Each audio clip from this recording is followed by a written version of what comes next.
This is iFIBER 1 News. Here are today's top stories. For the past 7 years, Shop with a Cop has brought joy to dozens of local families and children. But it's what happens after the event that truly shows the spirit of Christmas. Guests at the Wenatchee Valley Museum and Cultural Center on Wednesday got a trip through history and prehistory. The Christmas travel crush is hitting regional airports hard late this week. Last season, Big Bend women's basketball got off to its best start ever under head coach Preston Wilkes. From the iFIBER 1 newsroom, this is iFIBER 1 News. And it starts now. For the past 7 years, Shop with a Cop has brought joy to dozens of local families and children. But it's what happens after the event that truly shows the spirit of Christmas. Like past years, Tuesday night brought surprises to a few shoppers at the Moses Lake Walmart. The sheriff's office has gift cards earmarked for unsuspecting shoppers out picking up presents or just grocery shopping. After the Shop with a Cop event, deputies walked the aisle seeking out shoppers looking to pick up the tab. Another fun part of the night is where we go around and find random shoppers and we like to buy their cart, whether it's groceries or whatever they have in their toys for the holidays. And Tuesday night surprises did not disappoint, with a few shoppers struggling to hold back tears. How you doing, ma'am? How are you? You having a good night? Good. Can I pay for your items in your cart? What? Yeah. It is $30. Can I do that for you? Yeah, would that be good? Is there anything else that you need tonight? Was there anything else that you came here tonight that you didn't get? No? Are you sure? Because I'm buying. You want to go back and buy some more stuff? I'd like to go shopping with you.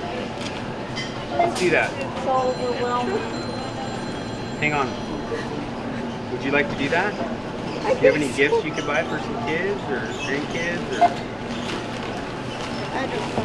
I don't remember. Let's do that. Let's see if we can cancel. Can I cancel that for you? Yeah. Okay.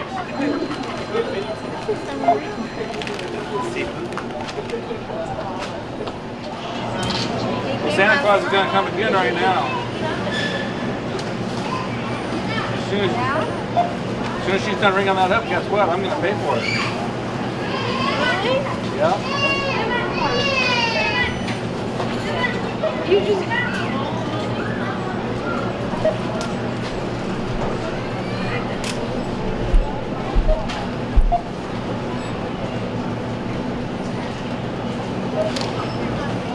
And some of the reactions we got this year make it well worth coming here and doing it.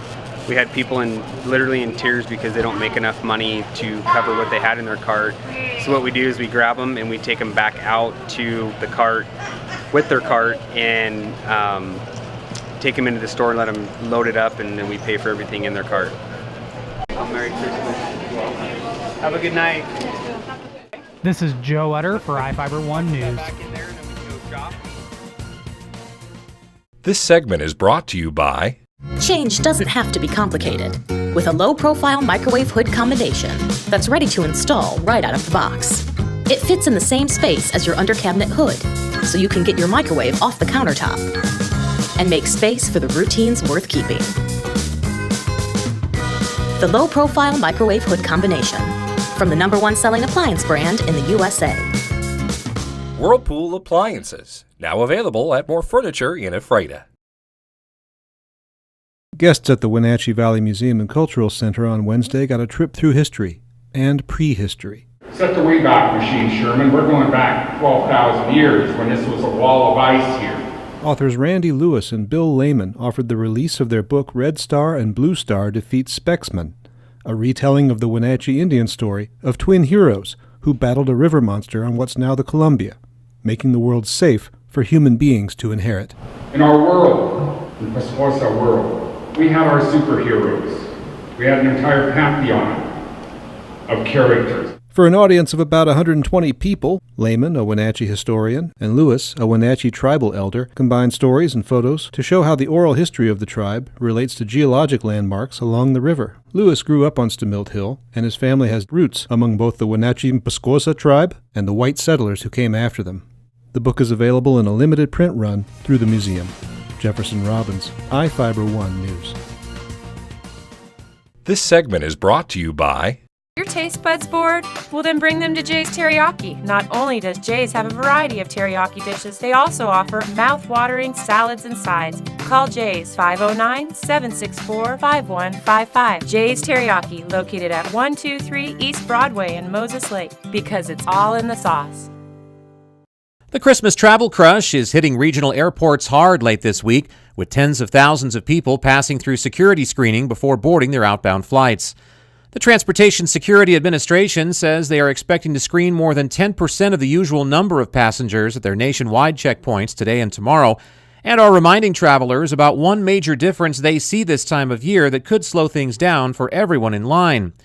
If you plan to carry any gifts in your holiday luggage, TSA is asking that all of these remain unwrapped in the event an agent needs to perform a non-mechanized inspection of them. Items placed in gift bags without any additional wrapping are a recommended alternative, or flyers can simply dress up their presents upon reaching their respective destinations. Homemade sweets and other goodies are also a popular piece of baggage during the Christmas season, and although TSA does allow food articles as carry-on, any and all liquids must still be under 4 ounces in size and have to be checked as well. TSA is also reminding passengers to avoid accessory clothing like scarves and bulky jewelry, and says wearing slip-on style shoes can save a lot of time when passing through their security screening. Peak volumes for travel are expected to hit most airports in the morning hours between 5 and 11. However, all airport patrons are urged to arrive at least 2 hours in advance to avoid any unnecessary delays. Reporting for iFIBER 1 News, and wishing you safe travels and a happy holiday season. Last season, Big Bend women's basketball got off to its best start ever under head coach Preston Wilkes when it won its first 5 games and entered region play 11-2. This year, the Big Bend Lady Vikings have hit the ground running again despite graduating 5 sophomores. The Vikings only returned 2 starters from last season, but that hasn't stopped them from getting off to an 8-2 start. The 8-2 record ranks 6th in the entire NWAC and is a better record than any of the teams in the North or West region currently hold. Returning sophomore starter Leah Doherty talked about the adjustment from a sophomore-dominant team to one with mostly freshmen. It's definitely been a change from last year, because last year there was like 5 starting sophomores, I think, at the beginning, so there was a lot of experience on that team. This year we don't have as much experience, but we have a lot of talent, and all the freshmen have been catching on really quickly. With only 2 returning sophomores, there was a lot for Wilkes to figure out. Over time, the playing minutes seem to have solidified, but lots of players still see plenty of playtime. One of the freshmen, Kelsey Sorensen, has started every game of the season. She's noticed the team working together better as the season's worn on. I think we have a lot of depth on our team. Everybody brings something to the table when they come on the floor, and I think that, like I said, everyone's just really getting good at figuring out what their role is to do and what their strong points are. The Vikings are now on holiday break, but will return next Friday to compete in the Skagit Holiday Tournament. A sweep of that tournament would see the Vikings enter region play with an 11-2 record for the 2nd season in a row.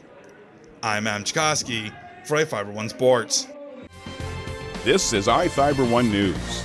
For more information on these stories and other news, visit us online at iFiber1.com or check us out on Facebook.